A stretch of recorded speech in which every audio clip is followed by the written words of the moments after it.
প্রায় 8 থেকে 10 বছর পর আমি যাচ্ছি ফুটবল খেলার মাঠে ফুটবল খেলতে। তো অনেক দিন থেকে খেলিনি, আর স্বাস্থ্যটাও একটু বেড়ে যাচ্ছে। ভাবলাম যে একটু ফুটবল খেলে আসি, একটু দৌড়াদৌড়ি করে আসি, যদি একটু শরীরটা ফিট হয়। এই জন্য মাঠে যাচ্ছি। আর দেখতে পাচ্ছেন এটা আমাদের মাঠ। এই যে গরু ছাগলগুলো ঘাস খাচ্ছে।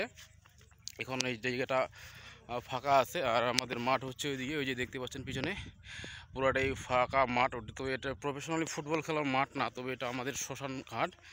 হ্যাঁ, শ্মশান ঘাটে আমাদের 9 বিঘা জমির উপর অবস্থিত।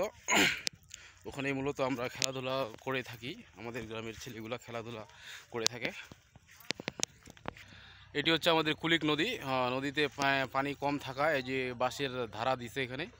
এখানে যাত্রী ছাউনির মধ্যে বসার জন্য কিছু ব্যবস্থা আছে। পানি যদি পড়ে ছাউনি দেওয়া আছে এখানে।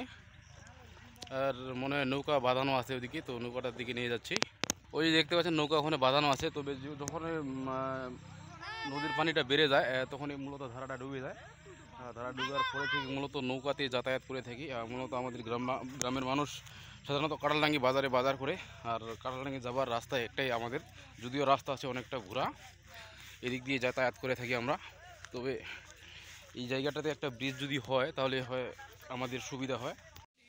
এই হচ্ছে আমাদের খেলার মাঠ, আর আমরা খেলার মাঠে তো এই যে আমি দৌড়াদৌড়ি করতেছি শুধু, যাতে একটু শরীরটা একটু ব্যায়াম হয়। সবাই মিলে চলে এসেছি আজকে। সবাই প্রায় আমাদের গ্রামের প্রায় সবাই কাজে ব্যস্ত, তবে আজকে কাজে যায়নি, এই জন্য সবাই মাঠে চলে এসেছি। তো ভিডিওটি দেখে আপনাদের কেমন লাগলো অবশ্যই কমেন্ট করে জানাবেন।